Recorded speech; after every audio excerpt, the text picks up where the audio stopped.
There is a lot of hype in vodka marketing, but what's the truth behind one of the world's most popular spirits? Hey, careful, man. There's a beverage here, huh? Shaken, not stirred.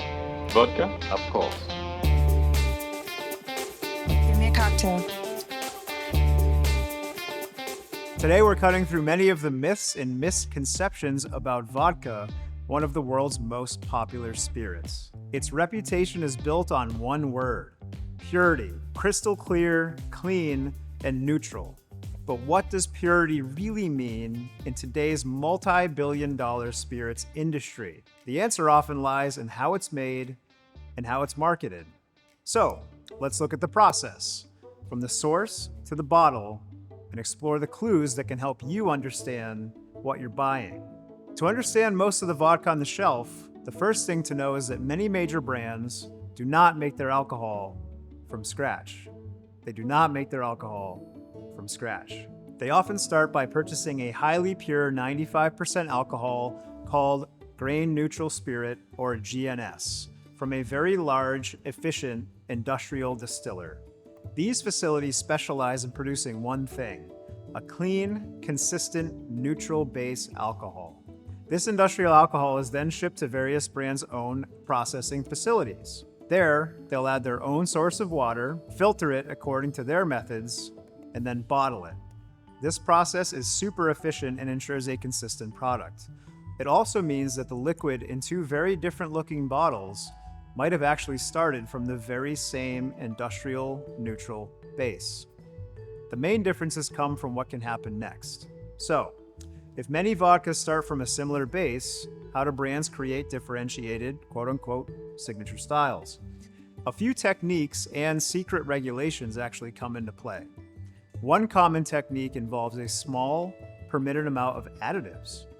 In the United States, for example, a producer can legally add up to 2 grams of sugar and 1 gram of citric acid per liter.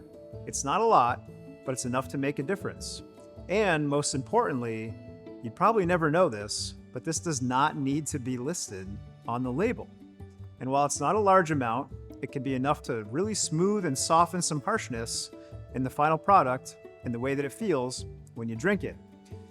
European regulations on additives vary, but they are generally higher than in the United States, giving producers even more levity to add adulterants to their vodka.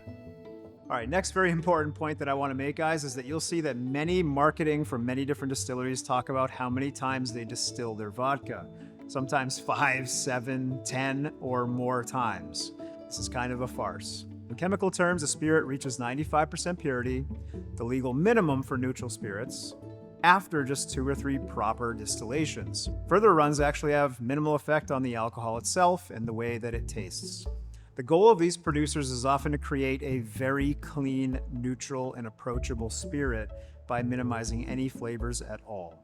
Now, the front of the bottle tells you the marketing story, but the back tells you what it's really all about and where and how it was produced. Here's a few key phrases to look for on the bottle.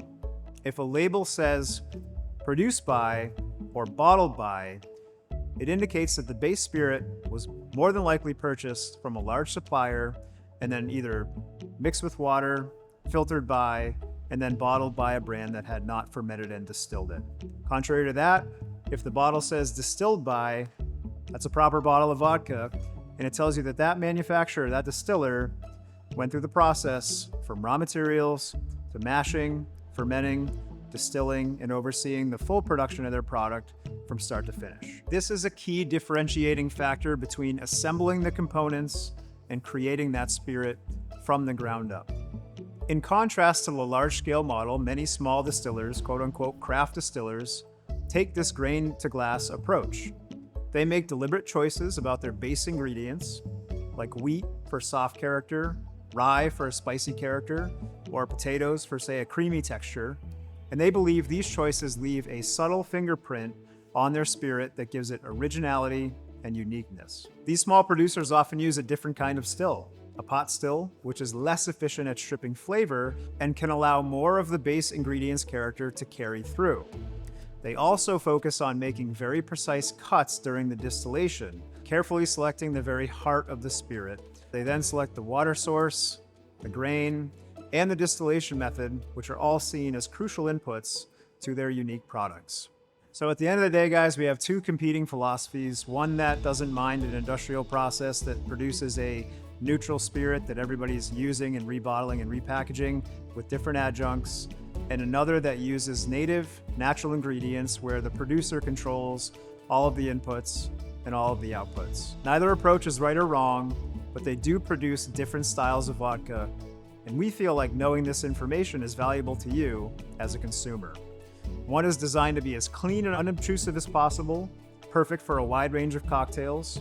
The other is designed to have a subtle texture and character of its own. The intent of this video is not to bash specific types of vodka, it's just to inform you as a consumer that things are not always as they meet the eye, and not all quote-unquote craft vodka is actually crafted from scratch. Searching for one that was distilled by is way more valuable than one that was bottled by, because that one was probably made by a giant industrial plant, and to us at Treehouse that matters, and perhaps to you it matters as well, and perhaps it doesn't. That's okay too.